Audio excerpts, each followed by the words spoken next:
이번 사연은 포장마차인데 혹시 카노 씨 포장마차 좋아하세요? 아, 전 좋아하죠. 저는 어린 친구가 포장마차 좋아하긴 좀 힘들 텐데. 저는 그 감성을 좋아했어요. 레트로 감성을 어릴 때부터 좋아했었어요. 맛있죠. 거기서 소주 한잔 하면은. 그렇죠. 뭐 꼼장어나 포장마차만의 메뉴가 있지 않습니까? 고등어, 뭐. 거기서 뭐 계란말이 먹어도 맛있다. 분위기에 소주 먹는 거죠. 거기. 맞죠. 전 눈 내리는 날 소주를 먹는데 친구하고 대하에다가 돈이 없어서 대하가 그때 당시에 15,000원이었거든요. 네. 근데 주머니 뒤져보니까 딱 2만 원 있는 거예요. 서로 합쳤는데 소주 한 병에 대하 시켜서 대하도 5마리 나와가지고 딱 이렇게 먹는데 그때 감성이 아직도 생각나네요. 돈이 부족해야 또 맛있습니다. 맞아요. 아껴 먹고 그 감성인 것 다 같아요. 씹어 먹으니까. 네. 상태님은 포장마차 혹시 기억나는 동네 있으세요? 저는 대학로요. 맞지. 이제 뭐 엄청 많았지. 안에서 먹다가 네. 딱 나왔는데 제 지인이 막 취해가지고 한 잔 더 하자. 딱 근데 포장마차 딱 보여가지고 4차 때 딱 들어간 그 포장마차 기억. 포장마차 좋죠. 저는 지금은 없어졌는데 상봉역 쪽에 거기 좀 많이 자주 갔죠. 서울 쪽입니까? 태릉, 네, 태릉역 쪽에도 자주 가고. 근데 가끔 편하게 들어갔다가 의외로 비싼 데가 있더라고요. 맞아요. 약간 서운하면서도 네. 어르신인데 그냥 푸근해 보이시는데 비싸서 굉장히 서운했던 기억도 있고. 네. 형님은 술 안 좋아하시잖아요. 네, 술을 못 술안 먹으니까 드세요? 포차에 대한 기억이 많지 않아요. 술 드셔야 되는데. 아쉽다. 그게 낭만인데. 술 드셔야 돼요. 그거 좋은 술 먹어야 돼요. 그래서 그 축구 모임을 다니시는구나. 술을 안 드셔서. 술 먹으면 못 가는 사람. 다음날 못 네, 일어나서 못 일어납니다. 그런 멤버들 많죠. 저희 특집으로 여기 소주 한잔 하죠. 라디오 진행하는 것도 너무 좋은 것 하죠. 같아요. 예. 좋죠. 근데 괜찮으시겠어요, 형님? 아니요. 노랄고. 왜 싫어하시지? 그게 아니라 좋은 건데. 그 형이 술이 몸에 안 받는 거잖아요. 못 마셔요. 예. 마시면 저도 힘들어져. 그랬는데 네. 계속 들어가면요 이게 나아지더라고요. 굳이 그래야 될 필요를 못 느끼는 거죠. 나보다 더 무서워. 포장마차에 대한 썰들도 되게 많을 것 같긴 한데 저는 포장마차에 대한 무서운 썰은 또 처음이에요. 저도 들어본 적이 없는 것 같아요. 네. 포장마차. 그 제보자님께서 제보를 해주셨는데 저희가 한번 들어볼까요? 네. 자, 한번 읽어보겠습니다. 잘 들어보도록 하겠습니다.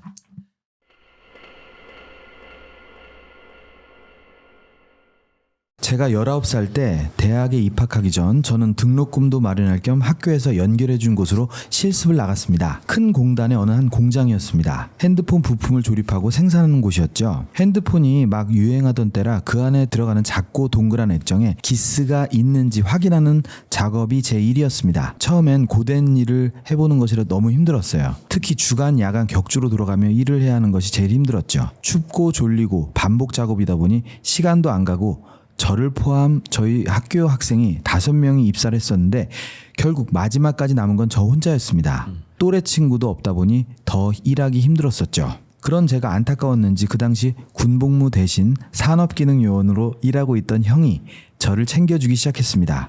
키가 크고 100kg이 넘는 거구의 형이었습니다. 덩치와는 다르게 일손이 빠르던 형이었죠. 어느 날 제가 분량을 많이 내어 반장님한테 크게 깨진 날이었어요. 내 잘못인 건 아는데 많은 사람들 앞에서 다 들리게 혼나는 것이 어찌나 서럽던지 탈의실에서 작업복도 갈아입지 못하고 창피하게 질질 짜며 울고 말았습니다. 어려서 그랬던 것 같아요. 사회의 쓴맛이 이런가 싶고 그렇게 울면서 퇴근 준비를 하는데 형이 제게 다가오더니 대뜸 묻더군요. 야, 너 산오징어 먹냐? 산오징어요? 네, 먹긴 하는데 왜요? 가자. 사실 제가 다니던 그 공장 앞에 짧은 대교가 하나 있었는데 그 당시 그곳에는 포장마차가 즐비했습니다. 공단 사람들이 집에 들어가기 전 그곳에서 한잔하고 돌아가는 일이 허다했죠. 그 포차들 중에서 가장 인기 있는 곳이 바로 산오징어 집이었습니다. 이 시절에 먹었던 산오징어 맛을 이길 날은 아마 제 평생 오지 않을 겁니다. 그 분위기와 기분과 젊은 치기 다신 느낄 수 없겠죠. 아직 미성년자였으니 포장마차를 지나가다 보기만 했을 뿐 안에 들어가 볼 일은 없었습니다. 그런데 형이 아무렇지 않게 저를 끌고 산오징어 포차 집에 들어가 자리를 잡더라고요. 저는 내심 속으로 찔렸지만 알아서 주문하고 소주잔을 내미는 형의 자연스러운 행동들을 다 받아들였습니다. 뭔가 저도 진짜 어른이 된 것 같은 기분이 들고 묘하더군요. 포차는 벌써 테이블이 가득 차 시끌시끌했습니다. 주인도 바쁘니 우리 테이블에 신경도 안 쓰는 것 같아 차츰 저도 긴장됐던 몸과 마음이 풀어졌죠. 그렇게 형이랑 말없이 소주 한 병을 비웠던 것 같아요. 술을 처음 먹어보는 것은 아니라 정신은 멀쩡했습니다. 흐트러짐 없는 제가 의외였는지 형이 갑자기 피식 웃더군요. 자식이 좀 한다. 집안이 다 주당이라서요. 저 이래봬도 술 예절은 어른들한테 제대로 배웠습니다. 빨리 어른 되고 싶지? 이제 어른이죠 뭐. 제 말에 웃음 터지던 형도 그닥 어른으로 보이진 않았는데 뭐가 웃겼나 웃나 싶었어요. 그래도 형 덕분에 그날 최악이었던 제 기분은 그렇게 어른의 맛을 체험하며 다 풀렸습니다. 그날 이후 종종 저는 형과 함께 포장마차에서 술 한잔을 기울이며 친해졌어요. 야간 일을 할 때면 휴식 시간에 몰래 포차거리로 나가서 뜨거운 국수를 먹은 후 차디찬 아이스크림 하나씩 딱 물고 공장으로 들어가곤 했습니다. 적응되니 힘들던 일도 할 만하고 통장에 돈 쌓이는 것도 재밌더군요. 그렇게 겨울을 보내고 대학에 진학하며 저는 공장 실습을 종료하게 되었습니다. 형과는 꽤 오랫동안 연락이 유지됐습니다. 시간만 맞으면 함께 포장마차에서 산오징어를 먹으며 동이 트도록 수다를 떨었습니다. 하지만 생각보다 사이는 빠르게 변했고 새로운 환경에 적응하는 만큼 과거와는 이별하게 됐죠. 대교 위 포장마차들은 어느덧 모두 사라지게 되었고 형은 공장이 다른 지역으로 이전한 후 3년쯤 더 다니다 그만두었다고 들었습니다. 그 소식이 형의 마지막 소식이었죠. 그리고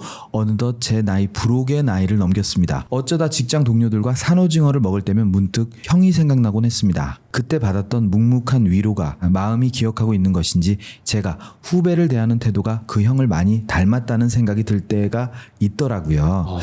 그러던 어느 날 새로운 신입이 사고를 쳐 저희 팀뿐만 아니라 회사 전체가 비상이 걸렸던 적이 있습니다. 신입의 실수는 책임자인 제 잘못이기도 하니 뭐라 탓할 수도 없고요. 겨우 팀원들과 매일 야근을 해가며 일을 수습하고 나면 또 다른 일이 터져서 악순환이 몇 개월 동안 이어졌습니다. 개인 여가 시간 없는 것을 떠나 잠도 못 자는 날이 이어지니 성격이 예민해질 수밖에 없었어요. 내가 왜 이렇게 화를 내고 있지? 문득 자책감이 들면서도 직원들에게 잦은 화를 내는 것을 멈출 수가 없었습니다. 결국 신입이 화장실에서 혼자 울고 있는 것을 보고서야 저는 제 잘못을 깨달았습니다. 그날 저녁 집으로 돌아가는 길에 저의 첫 사회생활이 떠오르더군요. 그때 그 서러운 감정을 저 또한 잊지 못하였는지 탈의실에서 울었던 제가 신입과 겹쳐 보였습니다. 그래도 나한테는 그때 그 형이 있어서 덕분에 잘 버텼는데 하는 생각과 함께 저절로 포장마차에서 산오징어 먹던 그 10대 마지막 시절이 떠올랐어요. 이젠 얼굴도 자세히 기억나지 않는 그 형이 그날따라 무척 그립고 궁금하더군요. 저는 불현듯 제가 일했던 그 공단 쪽을 지나 집으로 지나가야겠다는 생각이 들었습니다. 늦은 시간이라 그런지 늘 꽉 막혀있던 공단 도로가 한산했습니다. 예전에는 새벽에도 불빛이 환한 공장이 많았는데 이젠 그렇지 않더군요. 어둡고 스산한 공단을 한 바퀴 휙 돌고 포장마차가 즐비했던 대교 쪽으로 차를 꺾으려는데 버스 정류장에 누군가 우두커니 서서 전광판을 들여다보는 모습이 보였어요. 그런데 어쩐지 그 뒷모습이 너무나 익숙한 느낌이 들었습니다. 속으로 저도 모르게 저 사람은 분명 내가 아는 사람이다. 약간 이런 생각이 강하게 들었습니다. 저는 갓길에 차를 세우고 클락션을 빵 짧게 눌렀습니다. 적막한 공단 앞에 경적이 울리자 뒤돌아 있던 거구의 남자가 뒤를 돌아봤습니다. 분명 좀 전까지 얼굴조차 가물가물했던 그 형이었어요. 저는 너무나 반가운 마음에 차에서 다급히 내려 주영이 형? 하고 외쳤습니다. 반갑지. 이거 그런 저를 본 형의 얼굴도 순간 화사하게 피더군요. 절 알아보는 그 형의 표정에 반가움이 더 커졌습니다. 저는 단박에 다가가 형을 끌어안았어요. 이야 이 자식이 얼마만이야? 형 그대로네요. 이게 하나도 안 늙었어. 그런데 제 말은 정말 빈말이 아니었습니다. 형은 제 기억 속의 모습과 크게 다르지 않았거든요. 여전히 큰 키에 살집 있는 체구까지 그대로였습니다. 변한 것이 있다면 살짝 피부가 어두워졌다는 정도? 야 바쁘냐? 오랜만에 포차에서 한잔 할래? 좋죠. 근데 지금 차가 있어서 자리를 좀 옮길까요? 여기 트럭 앞에 세워도 돼. 다음 주까지 이 공장 쉬어. 가자. 오랜만에 나도 옛날 기분 좀 내자. 형은 여전히 이 공단에서 일을 하는지 익숙하게 걸음을 옮겼습니다. 그간 어떻게 지내왔는지 정말 짧게 대화를 나눈 것 같은데 어느새 저희는 빨간 천을 드러낸 포장마차 앞에 도착해 있었습니다. 공단에서 유명한 떡볶이집을 방금 지나쳐 온 것 같은데 이런 포차가 있었나? 새벽에만 단속을 피해 몰래 운영하나? 갸우뚱하며 형을 따라 포장마차 안으로 들어갔습니다. 포장마차 안에는 손님이 아무도 없었어요. 그런데 주인이 형을 알아본 듯 오랜만이라며 인사를 건넸죠. 저희가 구석에 자리를 잡고 있자 우동 국물을 가져온 주인이 제 얼굴을 갑자기 빤히 바라보며 조금 당황스러웠습니다. 창백하고 빼빼 마른 얼굴이 조금은 무서웠던 것 같아요. 형과 제가 아무런 주문도 하지 않았는데 어느새 테이블에는 그 시절 형과 자주 먹던 산오징어와 소주 한 병이 놓여 있었습니다. 순간 19살 그때 그 시간으로 돌아간 기분이 들었어요. 지금 산오징어철도 아닌데 싱싱하네요. 여기 내 단골이야, 먹어봐. 기분 탓인지 술맛도 산오징어도 너무나 맛있었습니다. 단맛이 입안에서 계속 머물렀어요. 여기 공단에서 일하고 있어요, 형? 뭐 일한다기보다 머무르고 있지. 여기서 살아. 아니 이렇게 가깝게 살고 있었는데 너무 오래 못 보고 살았네. 제 말에 여전히 묵묵히 웃으며 술잔을 채워주는 그 모습이 20대 청년이던 그 형 그대로라 신기하면서도 이질감이 들었습니다. 기억하기에 저보다 4살이 많았는데 40대 중반치고는 정말 청년의 얼굴 그대로였습니다. 제가 신기해서 계속 말을 하다 말고 형의 얼굴을 한번 빤히 보자 형이 다 안다는 듯 묻더군요. 요즘 살기 힘들지? 이래도 어른이 되고 싶냐? 형 이제는 어른이 아니라 노인이지. 너 그 회사에서 나와. 너 그렇게 이러다 너 죽어. 듣다 보니 형의 말이 참 이상했어요. 형에게 지금 제가 무슨 말을 하고 있는지 말한 기억이 없거든요. 그런데 꼭 다 안다는 것처럼 말하더라고요. 뭔가 보이는 사람 마냥. 저 얼굴에 그렇게 티나요? 신입들이 돌아가며 사고를 쳐가지고 그거 수습하느라 매일 야근이거든요. 제 말에 아무 대꾸 없이 술을 연달아 마신 형이 갑자기 술잔을 탁 내려놓았습니다. 그 소리가 어찌나 크던지 저도 모르게 몸이 들썩일 정도였어요. 너 조만간 가슴이 크게 답답할 거야. 출근하지 마. 그 길로 병원부터 가 그냥. 형 저 그러다 잘립니다. 나 지금 자식이 둘이야. 그 자식 둘 아빠 없이 자랐으면 싶냐? 뭐야? 형이 그 말을 하는데 갑자기 어찌나 소름이 쫙 돋던지 저는 얼떨결에 알겠다는 듯 답을 하고 말았습니다. 제 대답이 마음에 들었는지 형은 편하게 술을 마시기 시작했습니다. 얼마나 형이랑 주거니 받거니 했는지 모르겠어요. 취했다는 걸 스스로 인지했을 때쯤 형이 저를 보며 웃더군요. 사실 그때 네 덕분에 그 공장에서 나도 버텼다. 돈은 맨날 형이 썼는데 모르긴 몰라도 형 절반 월급은 저랑 술값으로 다 나갔을걸요? 그랬지. 근데 하나도 안 아까웠어. 그러더니 형이 갑자기 저도 몰랐던 속사정을 술술 털어놓기 시작했어요. 그 시절 형은 그 공장에서 따돌림을 받고 있었다고 합니다. 일을 못해서도 아니고 성격이 못나서도 아니라 오로지 형의 겉모습 하나 때문에요. 현장에서 같이 일하던 형들이 툭하면 그 몸으로 일은 제대로 하겠냐며 쏘아대서 더 열심히 일한 것도 있다고 해요. 제 기억 속에 형도 공장 안에서는 앉아 있었던 적이 없어요. 남들은 야간에 이어폰 끼고 음악 들으며 설렁설렁 일할 때에도 형은 꽤 한번 부리지 않았던 사람이었습니다. 어차피 군 대체 복무인데 뭐 저렇게까지 열심히 하나 생각하기도 했거든요. 너만 날 인간으로 봐주더라. 덕분에 그때 진짜 외롭지 않았어. 고맙다. 이제 자주 만나요 형. 형이랑 술 마시면 그렇게 맛있더라. 그래 지금 말고 나중에 자주 만나. 그 후로는 필름이 끊겨 형이랑 얼마나 술을 마셨는지 기억이 나질 않아요. 정신을 차렸을 때 이미 제 차 운전석 카시트를 뒤로 눕히고 자고 있었죠.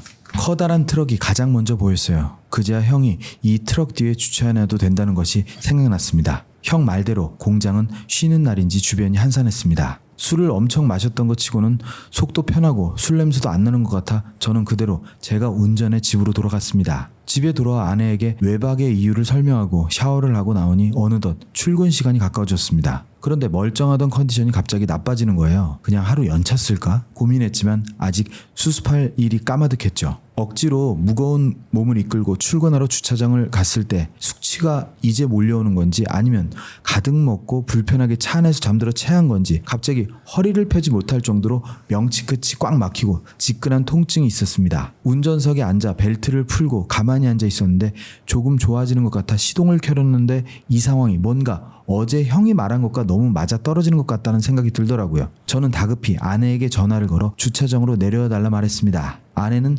회사는 안 가고 뭐 하는 거냐고 처음에 짜증을 냈지만 제가 병원에 가야 될 것 같다고 말하자 무슨 일인가 싶어 바로 달려나왔죠. 그리고 아내에게 운전대를 맡기고 얼마 지나지 않아 저는 의식을 잃었습니다. 그렇게 멈췄던 제 심장은 다행히 지금 잘 뛰고 있습니다.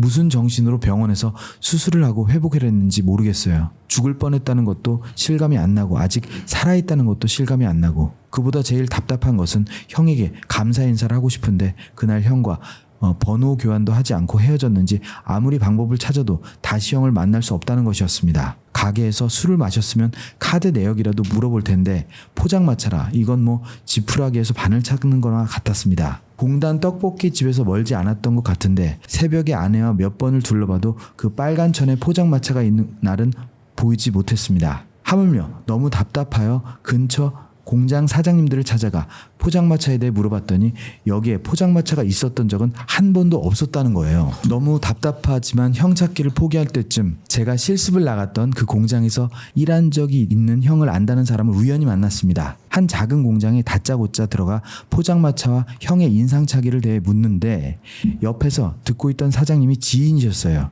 그런데 갑자기 그 친구는 왜 찾아요? 그 회사에서 지방 파견 나갔다가 한 달 만에 죽어서 기억하지. 회사에서 보상을 하느니 마느니 한참 싸웠거든. 에? 죽어요? 그럼 주영이 형이 아닌 것 같은데? 김주영. 아니 대음 공장 다녔던 그 복무원 말하는 거 아니야? 그럼 맞아. 죽은 지 20년도 넘었지. 야. 아마 혼자 일하다가 기계 컨베이어에 끼어서 사망했나? 아무튼 그래. 그것 때문에 회사가 한동안 난리여서 난 기억을 하지. 형이 이미 20년 전에 죽은 사람이라는 거예요. 그럼 저와 그날 술을 마시던 그 형은 누구란 말인 거죠? 도저히 믿을 수 없는 이야기에 저는 아무래도 형과 비슷한 사람이 또 있었다는 것 같다며 인사를 드리고 나왔습니다. 형이 제 인생을 2번이나 구원해 줬는데 저는 또다시 그 형에게 제대로 감사 인사를 할 기회를 놓친 것 같습니다. 지금은 말고 나중에 자주 만나자던 형 어디서 뭘 어떻게 하고 있는 것일까요? 그 회사를 그만두고 이직하여 연봉은 조금 줄었지만 몸과 마음은 확실히 더 편해진 요즘 형이 참 보고 싶습니다. 이렇게 비가 많이 내리는 날이면 포장마차에서 형과 나누던 시간이 그리워지곤 합니다. 소름. 그러면은 이거는 그냥 차에서 운전하다가 그냥 블랙아웃이 돼서 거기서 만난 거죠, 포장마차에서. 그런 것 같아요. 아니 뭔가 술을 안 먹은 거잖아요. 애초에 그 포장마차가 없었다는 걸 보니까 네. 뭔가 그런 영가들이 다니는 포장마차 이런 게 그러니까 아닐까. 귀신의 길. 우리가 인시디어스 보면은 또 죽은 사람의 공간이 또 따로 있잖아요. 그죠. 약간 생가치로 같은. 네네네. 뒤집어진 색. 네. 그래서 아까 포장마차 주인이 좀 당황했다고 하지 않았나요? 산자가 들어왔어. 산자가 들어와서 산오징어만 있는 줄 알았는데 산자도 들어왔어. 그리고 또 약간 삐쩍 마르고 해서 좀 기분이 묘했다라는 표현도 그렇고. 진짜 가긴 갔나 보다. 꿈이 아닐 수도 있겠다. 형님은 만약에 그런 상황이 되면 저한테 오셔서 말씀해 주실 수 있어요? 그럼 일단 제가 죽어야 된다는 거네요. 예를 들어서 형님이 누군가한테 한 번 정도 기회를 줄 수 있을 것 같아요. 그럼 당연히 어떤 주죠. 동생한테 올 거예요? 갑자기 딱 한 경쟁을 명만, 딱 한 명만 고르세요. 저는 이제 고민할 것도 없이 네. 카노에게 가도록 하겠습니다. 가 아니라 얘가 찔렀어 밑으로.